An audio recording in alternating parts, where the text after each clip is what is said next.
Simulan po natin ang ating usapan dito sa ating title ng Utang ng Pinas ay 16.31 trillion pesos na.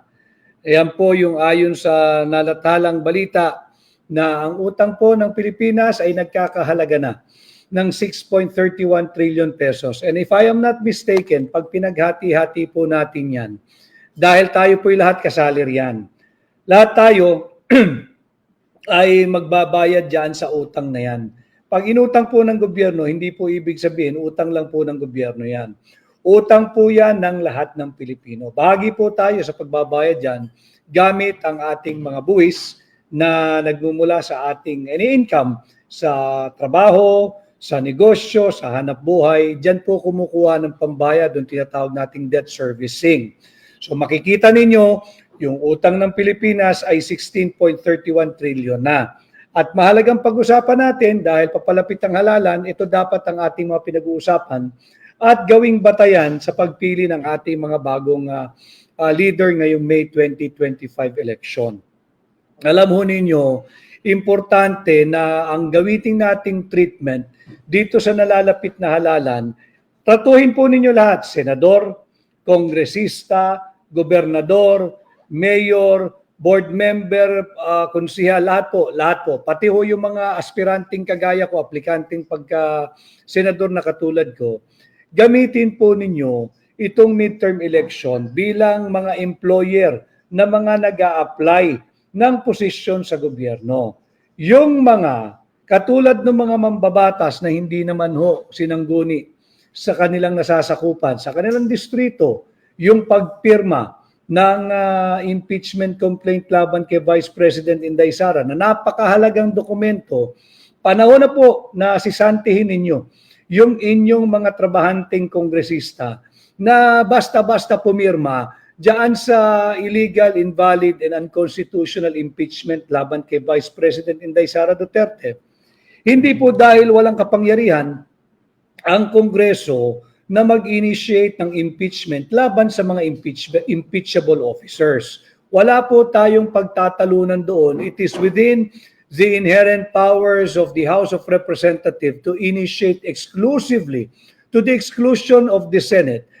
Sila lamang ang maaaring mag-initiate ng impeachment complaint. Subalit, kahit ito'y natatanging kapangyarihan ng mababang kapulungan, natatanging kapangyarihan ng mga kongresista, meron pong tamang proseso at batayan na dapat po'y sinusunod at rinerespeto nila. Dapat patuloy na ginagalang at rinerespeto ang saligang batas. Malinaw po sa ating saligang batas na dapat yung complaint ay verified impeachment complaint. Malinaw po yan, nakasaad sa Article 11, Section 4. At malinaw din po yan sa Rule 7, Section 4 ng Rules of Court. Ano yung ibig sabihin ng verified impeachment complaint? Dapat ito ay true to the best of their knowledge o kaya ay personal knowledge at base sa mga authentic records or document. Nabalangkasa po natin dito yan. Kaya lang mahalaga na pumili po tayo ng ating mga bagong trabahante ngayong darating na halalan sapagkat tingnan po ninyo yung ating title. Utang ng Pinas, 16.31 trillion pesos na. Napakalaking pera. At ang ating taunang budget ay palaki ng palaki. This year is 6.325 trillion pesos. At next year, ang itinakda nilang target budget amount nila ay 6.8 trillion pesos. Laging deficit ang national government. Yan nakakatiyak po tayo dyan. Laging kapos sa kita, sa revenue, sa koleksyon ng national government. Kaya kung ano man ang kulang sa ating taunang budget, uutangin po iyan ng gobyerno. Not unless there will be a new tax scheme or method na pagkukuhaan nila ng pera o kaya ay magkakaroon ng improved and efficient tax collection, higit na malalagpasan yung taunang koleksyon, liliit na lang yung deficit. But magkakaroon pa rin ho ng deficit. So, mahalaga na pumili tayo ng mga senador at kongresistang ihahalal natin sapagkat dyan ho dumadaan yung ating taunang budget. At kinakailangan prudent o masinop ang gobyerno sa budget planning, programming, proposal, spending hanggang sa execution, hanggang audit. Alam naman ho natin kung ano nangyari. Pasensya na huli kayo sa boses ko ha. Alam naman ho natin lahat anong nangyari, anong ginawa dito sa 2025 budget. Nagpasa ng mga blankong, nagpasa ng nataunang budget base sa mga blankong item sa Bicameral Conference Committee report. Yung Bicameral Conference Committee report, yan po yung nagiging basihan at sandigan ng ating taunang budget. Ngayon, kung blanco yan, paano tayo nakapagpasa ng ating taunang budget? At higit po riyan, kinakailangan, yung lagi ko sinasabi, we cannot allow the government and the people running our government to spend more than what we earn. We cannot have a budget more than what we actually collect. Sapagkat magiging mauwi po tayo sa deficit. Paulit-ulit po nating magiging problema at paulit-ulit po tataas yung ating national debt, yung ating sovereign debt. Sa ngayon ay 16.31 trillion pesos na. Kaya mahalagang pag-uusapan natin paulit-ulit yung budget.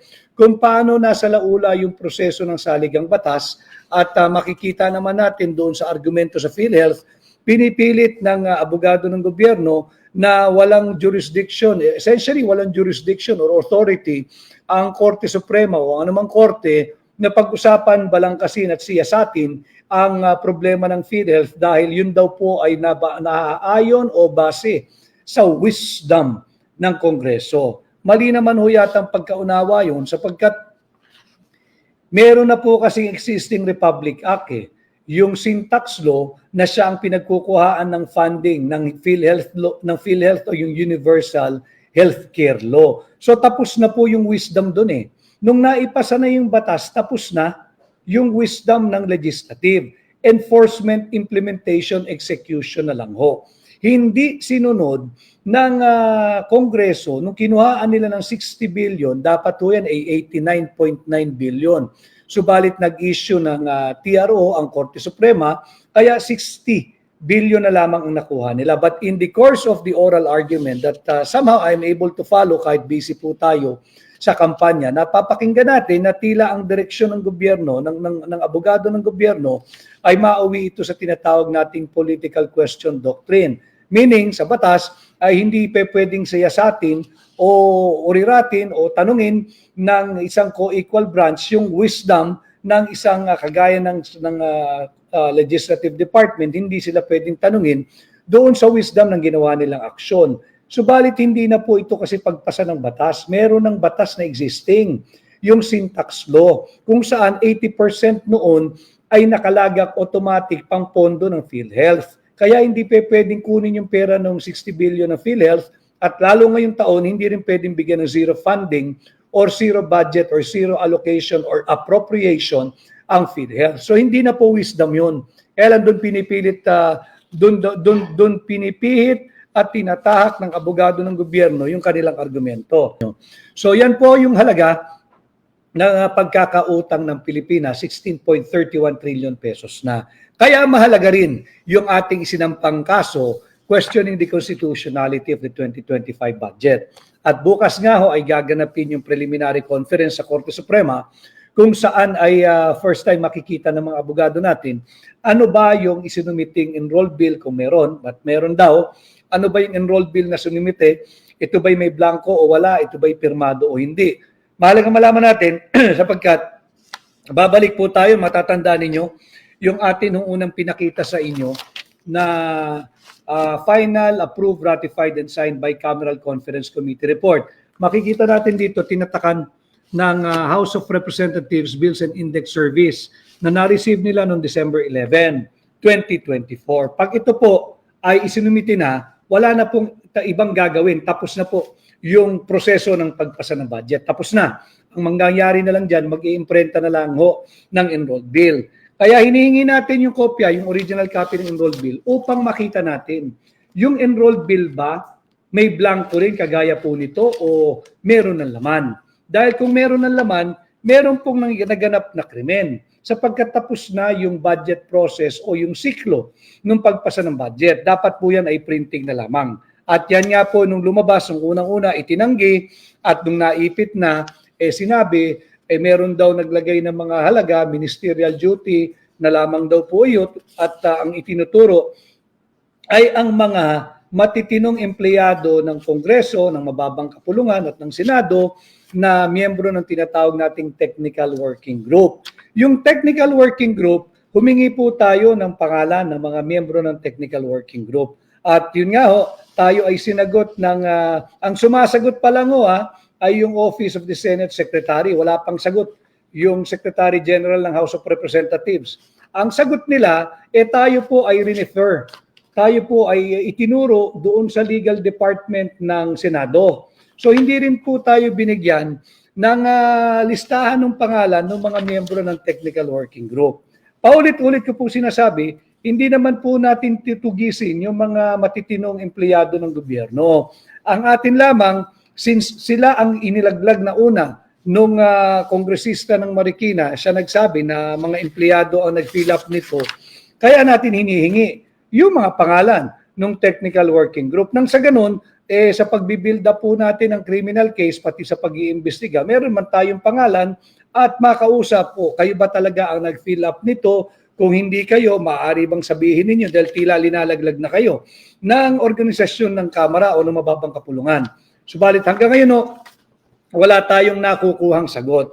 Yan din yung mga hinihingi po ng hakbang ng maisog, yung tinatawag nating kasalatan ng transparency at accountability ng kasalukuyang gobyerno. Hindi lamang ng executive department. Makikita rin natin dito, humihingi tayo ng listahan at sila naman na nagsabi, pati yung isang senador sinabi, inutos na lang niya sa kanyang mga empleyado na sila na maglagay ng laman dito sa Blancong Bicameral Conference Committee report. At nung tayo humihingi na ng listahan ng mga pangalan, ayaw naman nilang magbigay. Siguro natauhan sila, na-realize nila, inilalaglag nila yung kanilang mga matitinong empleyado at pagka nagalit naman yung empleyado, syempre, magtuturo na yan, sasabihin na niya kung sino talaga yung malikot na kamay na naglagay ng halaga dito sa Blancong Bicameral Conference Committee report.